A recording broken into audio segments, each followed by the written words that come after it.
पल पे घर के काम से फ्री होती तो बोर होती, जिसके बाद उसने घर में ही दुकान खोलने की सोची।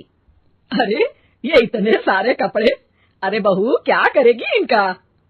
माँ जी, मैं घर में बोर होती हूँ तो सोचा सामने के कमरे में कपड़ों की दुकान खोल लूं, घर का काम भी हो जाएगा और 4 पैसों की कमाई भी। अरे वाह वाह, ये तो बहुत ही अच्छी बात है, मैं भी तेरी मदद कर दिया करूंगी। वाह माँ जी, तब तो मजा आ जाएगा। अब हम दोनों मिलकर खूब पैसे कमाया करेंगे। अब क्या था, सास बहू का काम चल पड़ा। एक दिन, अरे राकेश की माँ, सुनती हो? कहाँ चली गई? भूख के मारे पेट में चूहे कूद रहे हैं। अरे नंदिनी, कहाँ हो? भूख लग रही है। पापा कहाँ है माँ? पता नहीं बेटा, भूख लग रही है, आज तो किसी ने चाय भी नहीं पूछी। तभी सास बहू घर के अंदर ढेर सारे सामान के साथ आती हैं और वो भी हंसती हुई। अरे वाह बहू, ये तो बड़ी अच्छी मार्केट दिखाई तूने, बड़ा ही सस्ता सामान था। हाँ माँ जी, और ये सामान हम डबल पैसों में बेचेंगे, मजा आ जाएगा। अरे बहू, भूख लग रही है, कुछ खाने को दे दे। माँ क्या बात है, आज किसी ने पापा को चाय भी नहीं दी? अरे बेटा, अब 40 साल में तेरे पापा ने क्या चाय बनाना भी नहीं सीखा? अरे बेटा रहने दे अब इस बहस को, तुम लोगों ने वैसे बनाया क्या है? बहू परेशान हो जाती है और सास को अकेले में लेकर जाती है। माँ जी, आज तो हम लोगों ने खाना ही नहीं बनाया।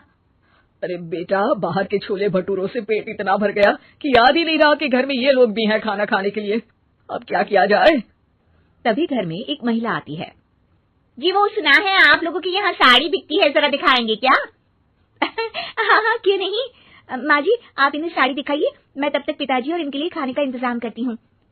सास उस औरत को लेकर सामने वाले कमरे में चली जाती है जहाँ उन लोगों ने दुकान खोली थी। वहीं बहू भी किचन में चली जाती है। अब इतनी जल्दी क्या बनाऊं? पापा जी तो खाने के लिए भी बैठ गए हैं। आइडिया, मैं खाना बाहर से ही ऑर्डर कर देती हूँ। थोड़ी देर में खाना आ जाता है और बहू टेबल पर खाना लगा देती है। हे भगवान, कितनी कड़वी दाल बनाई है बेटा। नहीं नहीं पिताजी, वो क्या बात है नंदिनी, रोटी तो चबाई ही नहीं जा रही है, लग रहा है रबड़ खा रहा हूँ। एक तो इतने महंगे होटल से खाना मंगवाया और वो भी इन लोगों को पसंद नहीं आया। तभी सास नोट गिनती हुई बाहर आती है। वाह माँ जी, बड़ी कमाई हुई लगती है। हाँ, मैंने वो 2000 वाली साड़ी 3000 में बेच दी। अरे वाह माँ जी। दोनों सास बहू बहुत खुश हो जाती हैं। मेरे पेट में ना बेटा जोर का दर्द हो रहा है।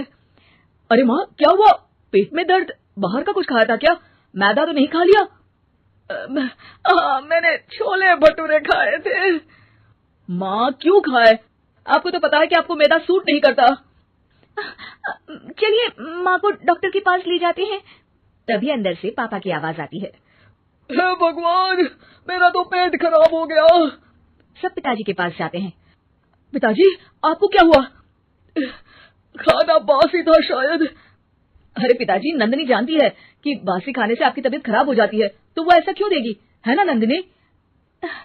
वो खाना मैंने बाहर से ऑर्डर किया था। मैं और माँ दुकान का सामान लेने गए थे, इसलिए खाना नहीं बना पाए। क्या नंदिनी, दुकान के चक्कर में तुमने तो सारे घर का हाल बिगाड़ रखा है। चलो अब माँ और पापा को लेकर अस्पताल चलते हैं। अस्पताल में जाने पर डॉक्टर कहते हैं, हाँ, इन दोनों को तो एक दिन के लिए एडमिट करना पड़ेगा। क्या? क्यों? पेट ही तो खराब है ना। हाँ तो घर ले जाइए ना, अगर लग रहा है कि कोई बड़ी बात नहीं है और हम सिर्फ पैसा कमाने के लिए इन लोगों को एडमिट कर रहे हैं। नर्स, जरा इन लोगों को बिल तो दे देना। चलिए मैं आप लोगों को पैकेज समझा देती हूँ। जब बहू के हाथ में बिल आता है, हे भगवान, 60,000 रुपए! इतना तो मैंने कमाया भी ना था। अब समझ गई कि कमाई के चक्कर में घर के लोगों की सेहत